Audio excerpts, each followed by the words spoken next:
Welcome back to the rescore breakdown. In this video, we're going to go over the big star of the film, and that is the theme. There are some pretty interesting details that I want to cover. Let's jump right into it. Okay, so this is where we left off last time. I'm just going to play the theme for you, and then I'm going to come back and talk to you, and we'll cover quite a few things. Bear with me.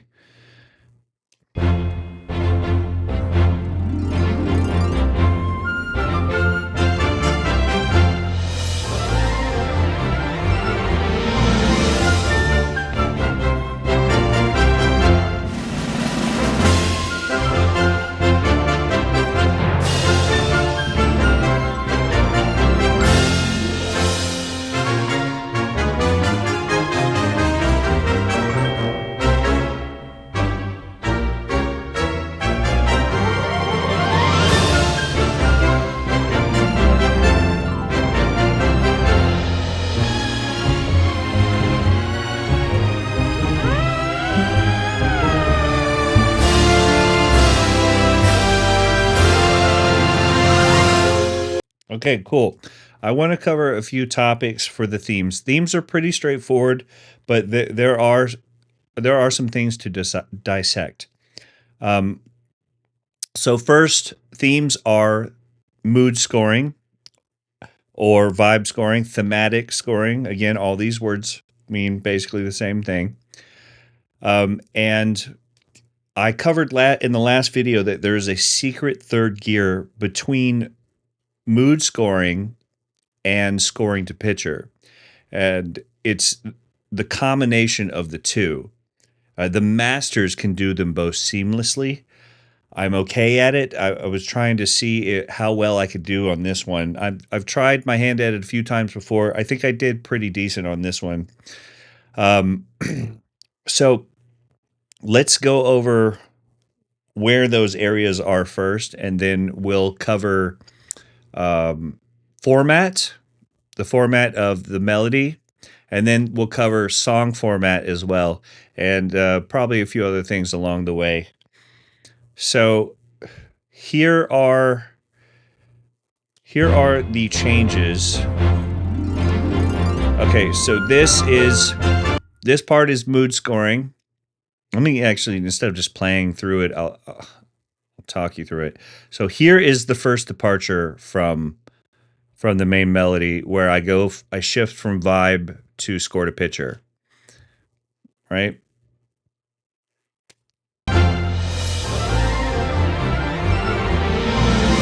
So when I saw that, his eyes thing, I thought, I could just keep the melody going, but I thought it was better to musically represent what was happening there. And I thought string runs, why not?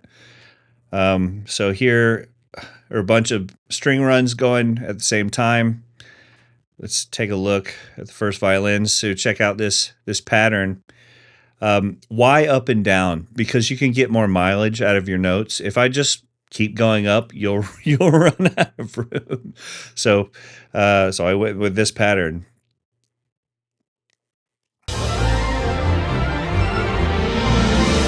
And also, I launch into the melody. I don't just end. I end on an F. This is F major. That's important. Drop down to an F, so I can go bum bum. One more thing to cover for this. Sometimes when you want to land on the one, for example, right? You need to hit. I needed the melody to come back. So forgive the video there, guys. I need the melody to come back here. Right? So I had to make the math work out. If you'll look at the marker, this marker here. Oops. All right. So instead of oh wait, not the markers. I meant the signature. There we go. It's instead of moving the grid around, which you can do with this, you can time warp. You move the ground, but that has trade offs. Like sometimes you might be able to pull this to land where you want it to, but it means it's going to cost you later. What I try first is can I just change a bar? I've already written the music, and if I change this grid, the meter here, it's not going to change any of the music. It's just going to stay independent. Just the visualization of the grid is going to change, and that's all. I really needed, again, watch the video. I really needed it. Sorry, it's distorted. I really needed it to land there. So instead of changing the tempo or moving the grid around, I just figured, well, instead of two bars would be uh it would be 8 quarter notes. Well, if I just drop an eighth note, boom, it landed there, which worked out perfectly. I had to do this twice actually because I switched to vibe scoring a couple 2 times. So you can see the next one here.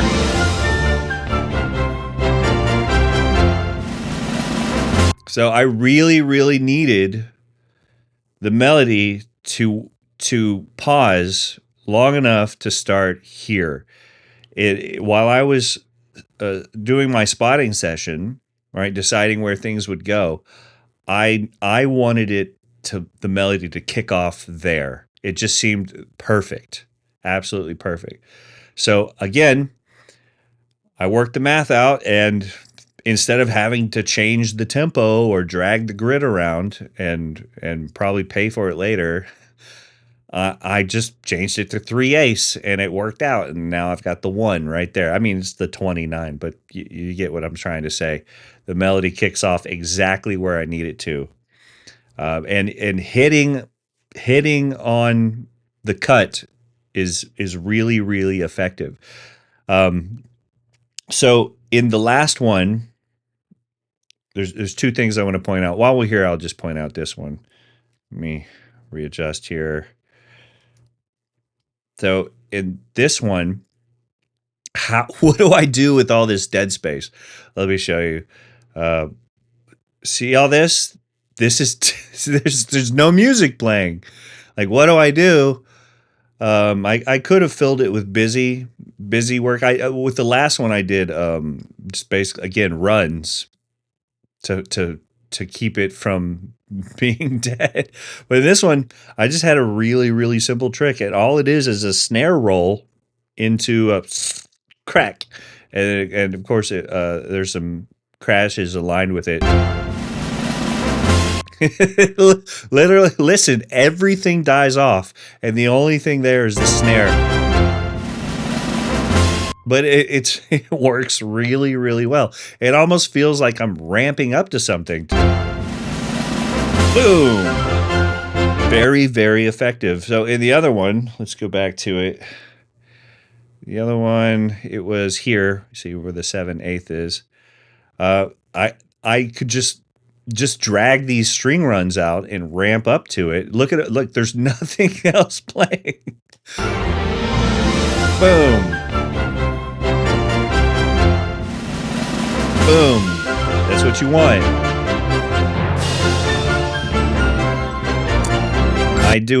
There's another example of that here, where I had to change it to 3/4 for a bar. Now the music, again, I want to emphasize this. The music underneath this 3/4, like it says 3/4 here, but the music is still in 4/4. I just, after the fact, I wrote the music and like I need the 39. I need it to land exactly here. So I just changed this. So I know I'm beating you over the head with that, guys. It's just a simple way to solve your problem. Sometimes it doesn't fix it. Sometimes it gets you annoyingly close, and then you still have to drag with the warp tool, this warp tool here. You still have to end up dragging, but it's so much less that again, when you use the warp tool, sometimes there are trade-offs and you're not going to be happy with them. With this, it's minimal. It might be 1 or 2 BPM if you get it really close to begin with by adjusting the bar. Okay, let's go over form, melody form. So I'm going to go back. Where were we? That's too far back. I think it's about here. Okay, so melody form, and then we'll go to form, song form. So assign the flute there. Do, do, do, do, do. That's A. It's call and answer. You have A, B, the whole orchestra answers. Call, answer. A is the flute. B is the whole orchestra answering. C is the flute again. It calls a different melody, right? And then B. So it's A, B, C, B. We start it again, and you guys can hear. A, B. We have a little Mickey Mousing pause here. C, B. Again. A, B, C, B. Okay, so that is the main thrust of the melody. Now let's go over form, song form. It's too far back. All right, so I want you to notice first I ramp up. I don't just launch into it. This right here. This is the ramp up. I'm introducing it. Like if this was a popular song, you know, with guitars and drums and everything, you have an intro. This is when I say ramp up, intro. I want you to take notice of the harp gliss that helps us launch into the actual melody. Ready? There. Okay, so song form is A is the melody. The full melody is A. Then we have a B section where I Mickey Mouse, and then we go back to A. Then we have a C section, I go back to A, and then we have a D section, and I go back to A. I want you to point it out. Why do you do this? Why couldn't I just play A, the whole melody, over and over and over again? You could, you absolutely could, but it's boring. It starts to get tired. So the best way to get the most mileage out of your melody is to introduce an A or a B or a C. Okay, so this is intro, A. Here is C. I'm sorry, here's B. A. We're still at A. Okay. B section. Changing it up.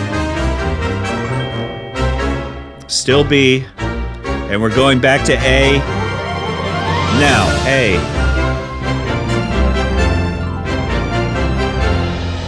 C section.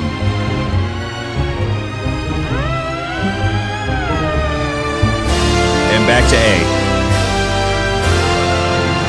I mentioned a D before that. I misspoke. There's no D. Okay. So that is song function, not melody function, right? It's a little confusing with the letters. I'm just trying to give you a structured way to look at this so that you can go build your own and, you know, keep it interesting, have all the parts. Now I want to cover the Mickey Mousing, shifting the gear from vibe scoring to scoring to picture, or Mickey Mousing. So there are two, I believe. Here's the first one.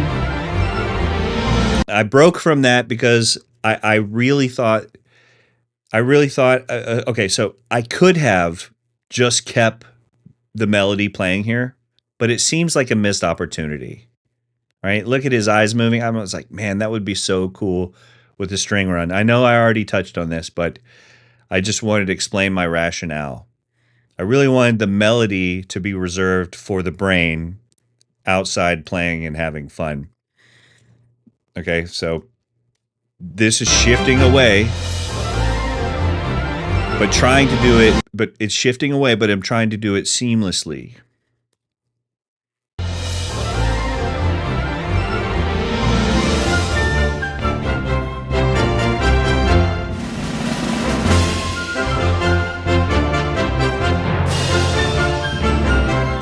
Okay, and here's the next one.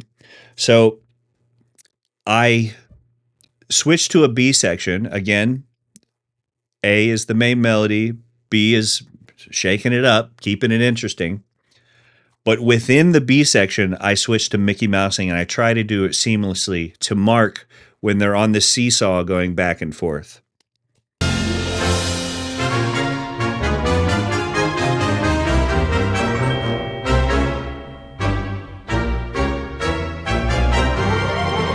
And here with flute runs, this turned out really great because he's being launched into the air already. This is just an upward motion, and flute runs, man, they cut through the mix, and then they're just so wonderfully busy, and it perfectly represents him being launched in the air, and then boom, back into the glorious main melody. Yes, very cool. And then our C section, I think that's the last of the Mickey Mousing.